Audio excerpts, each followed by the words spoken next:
देखिए, सबसे बड़ी बात मैं आप सबको बताना चाहती हूँ कि जिस तरह से महेशपुर प्रखंड का गायबथान का घटना हुआ, ये 18 तारीख का घटना है, जिसमें 2 परिवार को पूरी तरह से उनका ज़मीन पर कब्जा करते हुए उनको मारा गया। उनकी बहू जो थी, उनसे भी हम आज मिले हैं।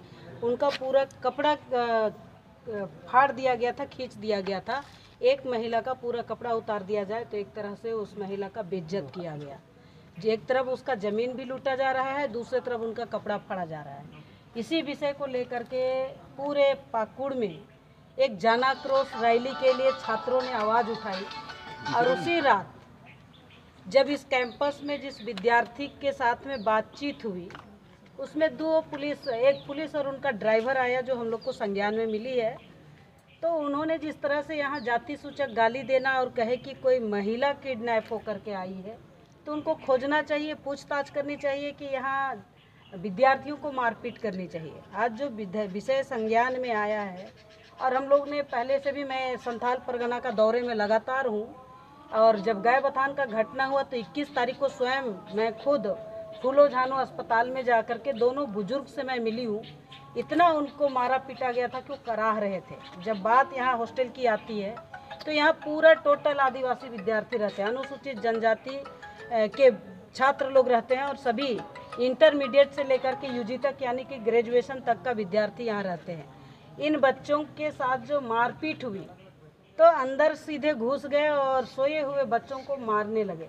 उनमें से एक बच्चा यहाँ है जिसको मार मिला है, डंडा से मारा है, आज भी उसका चिन्ह है उस बच्चे का।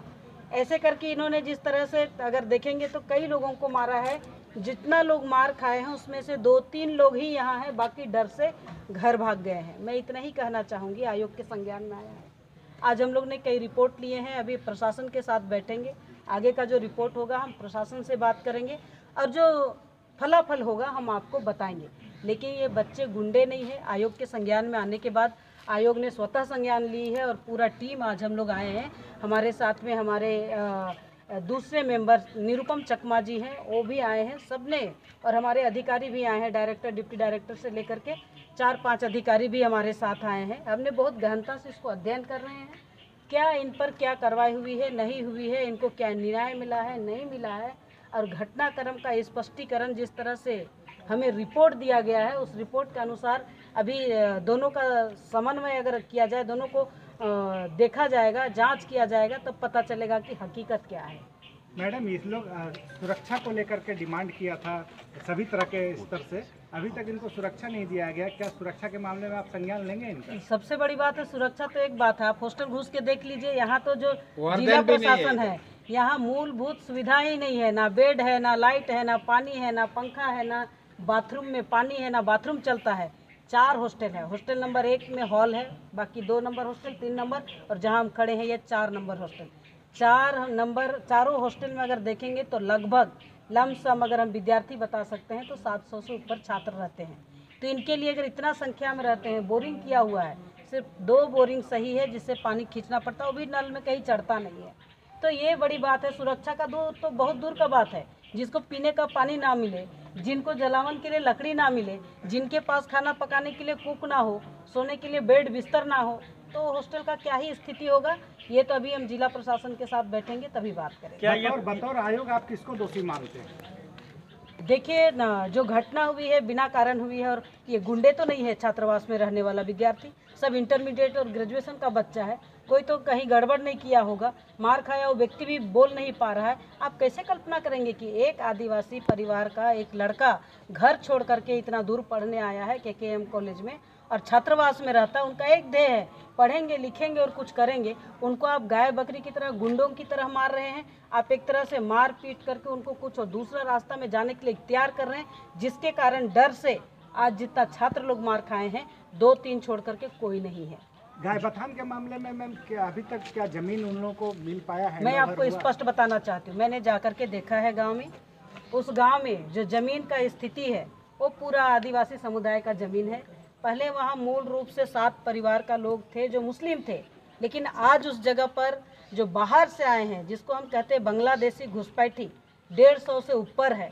और 150 से ऊपर होते हुए जिस व्यक्ति ने जिसको मारा गया, वो व्यक्ति बाहर काम करने जाते हैं बंगाल में, जब लौट के आए तो उनका ज़मीन में कंस्ट्रक्शन किया हुआ था, उन्हीं को उन्होंने हटाने के लिए अपना ताकत लगाए तो बुजुर्गों को भी मारा, 2-3 बुजुर्ग को, और उनकी जो बहू है उनका पूरा कपड़ा फाड़ा गया। तो ये उनको अभी तक न्याय नहीं हुआ। जब हम यहाँ पाकुड़ एसपी से बात किए 21 तारीख को, तब जाके इनका FIR लिया है, लेकिन उन्होंने कहे थे कि हम उनको व्यवस्था दे रहे हैं हॉस्पिटल फूलो झानो हॉस्पिटल दुमका में लेकर के। मैं 22 को भी थी दुमका में, लेकिन 22 तारीख तक किसी तरह से जिला प्रशासन पुलिस प्रशासन के माध्यम से कोई व्यवस्था उनका ट्रीटमेंट के लिए नहीं दिया गया।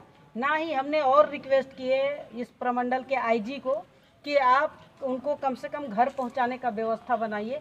उन्होंने कहा ठीक मैडम, अभी तुरंत इसका लाइनअप करते हैं। लाइनअप अभी तक होते रहे, वो लोग अपने से उठ गए। तो ये कहीं ना कहीं क्वेश्चन मार्क होता है। जिस राज्य में आदिवासी समाज का संरक्षण के लिए लोग खड़े होते हैं, आदिवासियों की बात करते हैं, लेकिन आदिवासियों का ज़मीन को, रोटी बेटी और माटी को छीना जा रहा है, इसके लिए कौन खड़ा होगा। तो आयोग आई है, बहुत इसको बारीकी से अध्ययन करेंगे और हम राष्ट्रपति और गृह मंत्री और विशेषकर इस राज्य के चीफ सेक्रेटरी और DGP को यह रिपोर्ट हम लोग देंगे और आगामी कार्रवाई के लिए आदेश करेंगे।